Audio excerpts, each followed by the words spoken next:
തെറ്റ് തന്നെയാണ്, സമ്മതിച്ചു. അതിനെന്നോട് ക്ഷമിക്കണം. പക്ഷേ ആ സമയത്ത് ബുദ്ധിയും വിവരവും ഉണ്ടെന്ന് പറഞ്ഞു നടക്കുന്ന മാഷെന്ത് ചെയ്യണമായിരുന്നു? പെങ്ങടെ മോളെ മണ്ഡപത്തിരുത്തി എന്റെ മോൻ ഇവളെ ചതിച്ചു, നാട് വിട്ടു. അതുകൊണ്ട് ഇന്ന് തന്നെ, ഇപ്പൊ തന്നെ, ഇതേ മുഹൂർത്തത്തിൽ ഇവളുടെ കല്യാണം നടത്തുമെന്ന് പറഞ്ഞ് മറ്റാരെങ്കിലും കണ്ടെത്തി ഇവളുടെ കല്യാണം നടത്തണമായിരുന്നു. അത് ചെയ്തില്ലല്ലോ.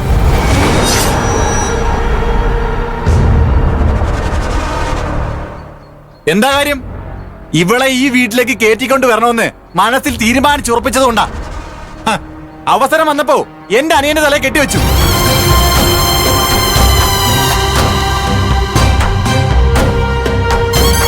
ഇവനോട് ഒരു വാക്ക് പോലും ചോദിക്കാതെ ഇവന്റെ ജീവൻ തകർത്തു. ഇവനെ ഒരു ഫ്ലാഷ് ബാക്ക് ഉണ്ടായിരുന്നു, ഒരു പ്രണയത്തിന്റെ ഫ്ലാഷ് ബാക്ക്. അതൊന്നും ചോദിച്ച് മനസ്സിലാക്കാതെ ഇവളെ കല്യാണം കഴിപ്പിച്ചു. സ്വന്തം അച്ഛൻ പറഞ്ഞതല്ലേ എന്ന് വിചാരിച്ച് അവനൊന്നും മിണ്ടാതെ താലി കെട്ടി. എന്നാ കണ്ണകിയുടെ പകയും വീര്യമുള്ള ശ്രേയ മേഡം വെറുതെ ഇരിക്കോ? ഇരിക്കോ? മധുരാ നഗരം ചുട്ടരിച്ചതുപോലെ ചുട്ടരിക്കാൻ റെഡിയായിട്ടിരിക്കുക. ഇപ്പൊ അതോർത്ത് മേഡത്തെ കുറ്റം പറഞ്ഞിട്ട് ഒരു കാര്യവും ഇല്ല.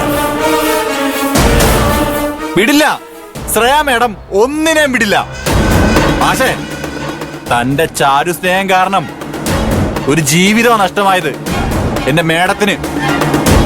അതാ പറഞ്ഞത്, വിതച്ചതേ കൊയ്യൂന്ന്. വാളെടുത്തവൻ വാളാലെന്ന് പറഞ്ഞു കേട്ടിട്ടില്ലേ? അതെ, നാക്കിനെല്ലില്ലാന്ന് കരുതി എന്തും വിളിച്ചു പറയണ്ട. അങ്ങനെ നോക്കിയ എല്ലാത്തിനും കാരണം നിങ്ങളാ. ഇഷ്ടമല്ലാത്ത കല്യാണം മണ്ഡപം വരെ എത്തിച്ചത് ആരാ? നിങ്ങൾ അരവിന്ദേട്ടാ. അതുകൊണ്ടാ ഇങ്ങനെയൊക്കെ സംഭവിച്ചത്. മലർന്നു കിടന്ന് തുപ്പരുത്, അത് അവനവന്റെ ശരീരത്തിൽ തന്നെ വീഴും. എടി പൊന്നുമോളെ, ഭീഷണിപ്പെടുത്തല്ലേ. പേടിച്ചെന്റെ പൾസ് കൂടും. അപ്പൊ മാഷിന്റെ ഈ തീരുമാനത്തിൽ തീ കൊടുത്തതേ നീയാ അല്ലേ? തോന്നി. ബ്രോ, നീ എന്തുണ്ടെങ്കിലും അച്ഛനോട് പറ, അല്ലാതെ എന്റെ പെണ്ണിന്റെ നേർക്ക് വന്നാണ്ടല്ലോ. എടാ, ഇവിടെ നീ അടക്കി നിർത്തടാ. ഞാനല്ലല്ലോ നിന്റെ പെണ്ണിന്റെ നേർക്ക് വന്നത്. ഇവളല്ലേ പഴഞ്ചൊല്ലുമായി കേറി വന്നത്. മിണ്ടാതെ നിന്നാ പോരായിരുന്നോ?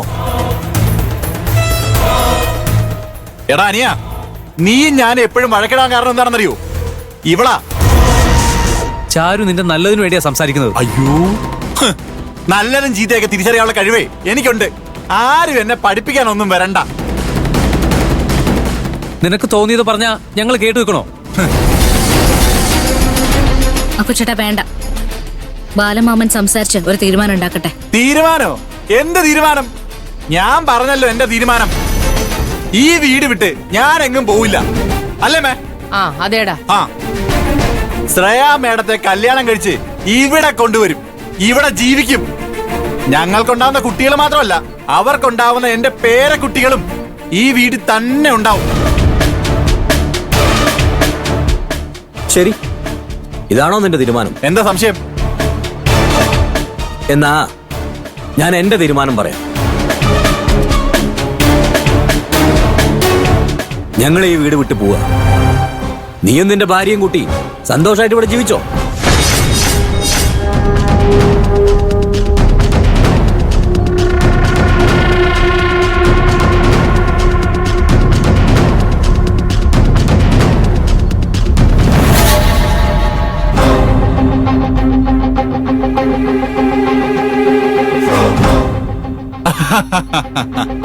അടിപൊളി. എനിക്കങ്ങ് ബോധിച്ചു.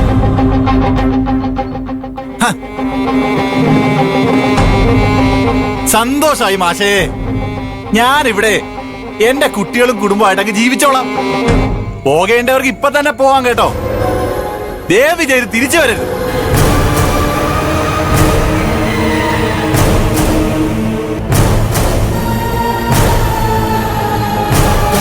ഞാനൊന്ന് പറയട്ടെ. അമ്മ ഇപ്പൊ ഒന്നും പറയണ്ട. ഇപ്പോഴാ ഇയാളൊരു നല്ല കാര്യം പറഞ്ഞത്. ദേ, പോവാനുള്ള ഒരു പെട്ടിയും കിടക്കാൻ കരുതി പോട്ടെ. നീ ഒന്ന് വന്നേ, ഞാൻ ഒന്ന് പറയട്ടെ. നീ ഒന്ന് വന്നേ. എന്തിനാ? വരാനിങ്ങോട്ട് വാടാ. ഇതെങ്ങോട്ടാ? എങ്ങോട്ടാ?